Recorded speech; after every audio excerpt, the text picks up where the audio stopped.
कहते हैं कि पारस लोहे के गुण अवगुण का विचार किए बिना उसे शुद्ध सोना बना देता है। फिर ऐसा क्यों है कि आपके पास पहुंचकर भी मैं अतृप्ति ही बना हूं? क्या आपकी कृपा के लिए पात्रता प्राप्त करनी होगी? पहली बात, पारस लोहे को सोना बना देता है। मिट्टी के ढेले को रख के देखा पारस के पास, लाख सिर पटके तो मिट्टी का ढेला सोना नहीं बनेगा। लोहा तो होना ही चाहिए ना। और लोहे में क्या गुण दोष होते हैं जरा मुझे बताओ। लोहा लोहा होता है। तुमने नरसिंह मेहता का भजन सुना है, एक लोहा पूजा में राखत, एक रहत बधिक घर परो। तो नरसिंह मेहता सोचते हैं कि जो हत्यारे के घर पड़ा हुआ लोहा है जिससे वो जानवरों की गर्दन काटता है वो बुरा है, और जो लोहा पूजा में रखते हैं वो भला, क्योंकि पूजा में रखा है। ये बात जस्ती नहीं, क्योंकि बुराई अगर होगी तो वधिक में होगी, लोहे में क्या होगी? लोहा तो लोहा है। चाहे तुम हत्या करो लोहे से, तो लोहा हत्या नहीं कर रहा, ध्यान रखना। इसलिए बुराई लोहे की हो नहीं सकती। ये दुर्गुण लोहे का नहीं है, ये तो जिसके हाथ में लोहा पड़ गया था उसका दुर्गुण है। एक ही तलवार है, उससे तुम किसी की गर्दन काट सकते हो और किसी की कटती गर्दन को कटने से रोक भी सकते हो। कोई गुंडे हमला किए हो एक स्त्री पर और बलात्कार करने जा रहे हो और तुम्हारे हाथ में तलवार हो तो तुम रोक दे सकते हो, तो तलवार उस कारण सज्जन न हो जाएगी। और किसी की हत्या कर दो तलवार से तो तलवार उस कारण दुर्जन न हो जाएगी। तलवार तो बस तलवार है, तलवार को क्या लेना देना। तो चाहे पूजा घर में रखा हुआ लोहा हो और चाहे हत्यारे के घर रखा हुआ लोहा हो, लोहे में कोई फर्क नहीं पड़ता। इसलिए पारस के पास दोनों लोहे ले आओ तो दोनों ही सोना हो जाते।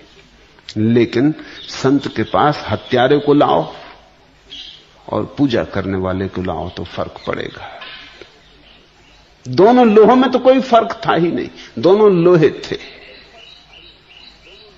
तुमने लोहे पर झूठे गुण आरोपित कर लिए, हत्यारे का गुण तुमने लोहे पर आरोपित कर लिया। वो हत्यारे की बात थी। तो पहली तो बात तुम ठीक से समझना कि पारस लोहे को सोना कर सकता है, मिट्टी के ढेले को नहीं। और अगर तुम सोना न बन पा रहे हो तो थोड़ा विचार करना, लोहा हो। लोहा अगर हो तो पात्र हो तो बन जाओगे, अगर लोहा ही नहीं हो तो बड़ी मुश्किल है। तुम्हारा मन यह होता है कि किसी पर टाल दो जिम्मेवारी। तुम्हारा मन यह कहेगा कि अभी तक नहीं बने सोना, मतलब साफ है कि जिसको पारस समझा वो पारस नहीं। यही तो आदमी का मन है जो जिम्मेवारियां टालता है। तुम कुछ करना नहीं चाहते, अब तुम प्रतीक्षा करते हो कि अगर हो जाए तो ठीक, न हो तो पारस की जिम्मेवारी। इसी को तो मैं मिट्टी का लौंदा होना कहता हूं। मिट्टी के लौंदा होने का मतलब कुछ भी करने को नहीं पड़े, मिट्टी के लौंदे की तरह। गोबर गणेश लगते, गणेश जैसी जी से, बिल्कुल गणेश जी जैसे लगते, मगर हैं गोबर के।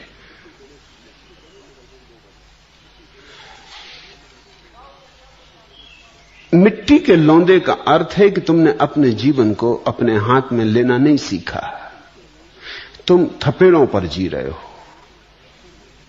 कोई कर दे तुम बस बैठे हो, तुम भिखारी हो।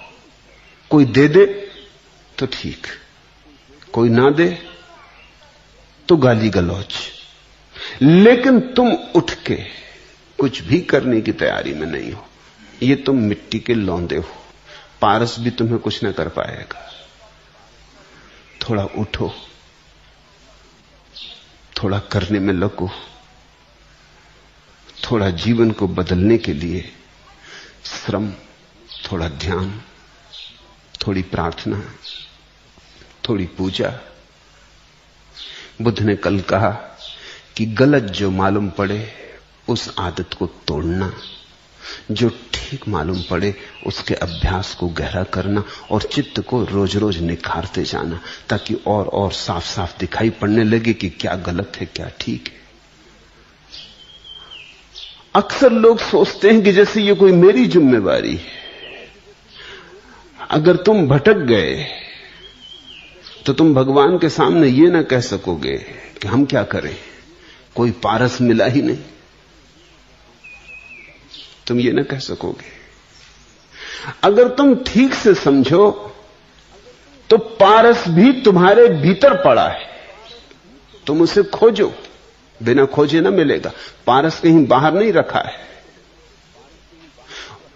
पारस भी तुम्हारे भीतर पड़ा है। उस पारस का नाम ही ध्यान है, सुरति, या जो भी नाम तुम देना चाहो, समाधि, संबोधि। उस पारस का नाम ही ये सब शब्द उपयोग किए गए। उस पारस को खोजो, तुम्हारी चेतना में पड़ा है। तुम्हारी चेतना ही जैसे जैसे निखार पर आती, शिखर बनता चेतना का, वैसे वैसे पारस निर्मित हो जाता है। और चेतना का पारस निर्मित हो जाए तो जीवन का लोहा तत्क्षण सोना बन जाता है। मेरे आधार पर तुम सोना नहीं बन सकते, मेरे आधार पर तुम अपने भीतर का पारस खोज सकते हो। गुरु तुम्हें पारस नहीं बन सकता गुरु, लेकिन गुरु ने अपना पारस पा लिया है तो वो जानता है कैसे पारस को पाया जाता है। वो तुम्हें बता सकता है कि तुम अपने पारस को कैसे पा सकते हो। और अच्छा भी यही है कि गुरु पारस नहीं बनता, नहीं तो तुम तो नपुंसक के नपुंसक रह जाते। तुम्हारा क्या मूल्य? पारस ने तुम्हें सोना बना दिया, और फिर कहीं कोई एंटी पारस मिल जाता तो फिर लोहा का लोहा कर देता, तुम वही के वही रहे। तुम कहते हम क्या करें, हमारे हाथ में तो कुछ है नहीं। पारस मिल गया तो सोना बन गए, एंटी पारस मिल गए। और ध्यान रखना, दुनिया में दोनों चीजें होती। एंटी पारस की बात शास्त्रों में नहीं है, क्योंकि शास्त्रों में बहुत सी बातें तुम्हारे लोभ के कारण लिखी गई हैं, क्योंकि तुमने ही लिखी है, या तुम जैसों ने ही लिखी है, या तुम जैसों ने ही लिखवा ली है। तो एंटी पारस की कोई बात नहीं है।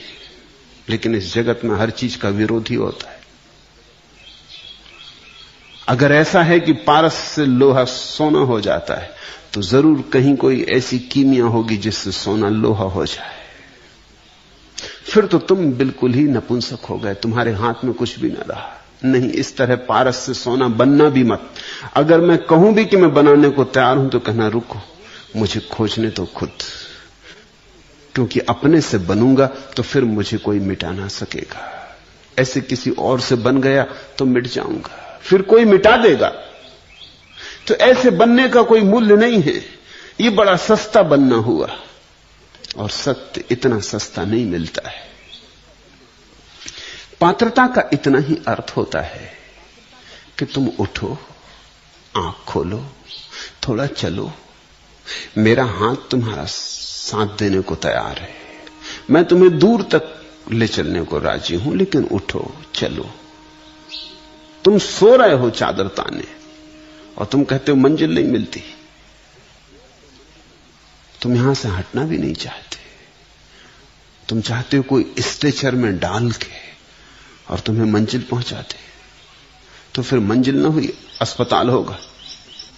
फिर मंदिर नहीं होगा, अस्पताल होगा। अस्पताल जाना हो तुम्हारी मर्जी, तो कोई स्ट्रेचर में डाल के और एम्बुलेंस गाड़ी को बुला के ले जाएगा। तुम मुर्दा हो, तुम अर्थी बन के जाना चाहते हो।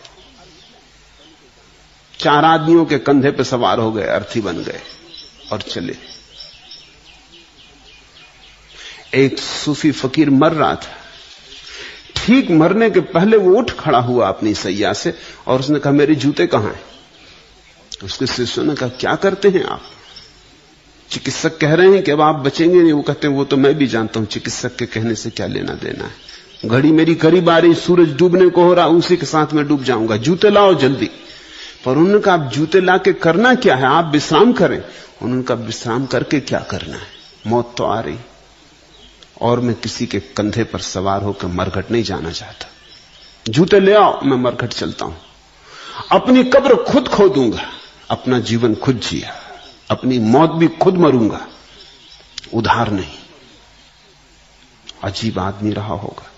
वो गया, लोग तो चौंक के देखते रहे। ऐसी घटना तो कभी घटी ना थी कि कोई आदमी खुद ही मरघट जा रहा।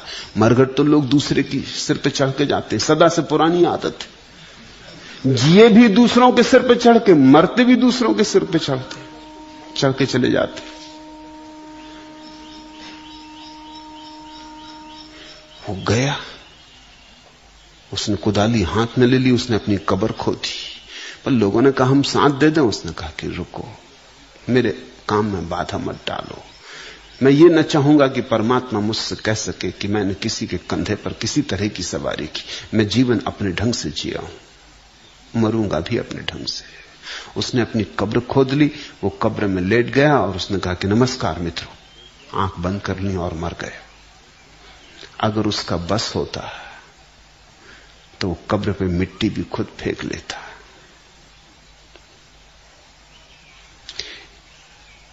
ऐसा व्यक्ति ही वस्तुतः प्राणवान है। जियो अपने ढंग से और मरो भी अपने ढंग से, तो तुम्हारे जीवन में बड़ी सुगंध आएगी। ये भी क्या बात कि पारस छू दे और हम सोना बन जाए। मिट्टी के लौंदे हो फिर तुम, फिर पारस भी काम ना आएगा। बुद्ध ने कहा है, बुद्ध पुरुष केवल मार्ग दिखाते, चलना तो तुम्ही को पड़ेगा, पहुंचना भी तुमको पड़ेगा। उनके इशारों को समझ लो और चल पड़ो।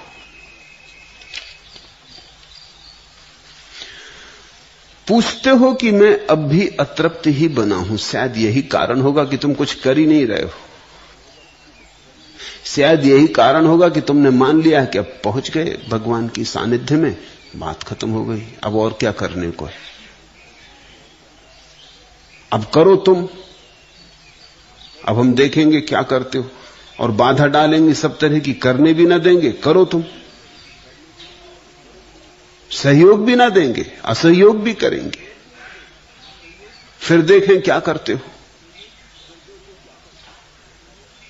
ऐसे भाव से तो यात्रा नहीं होगी, अतृप्ति रहेगी। तृप्ति चाहते हो, उठो, जागो,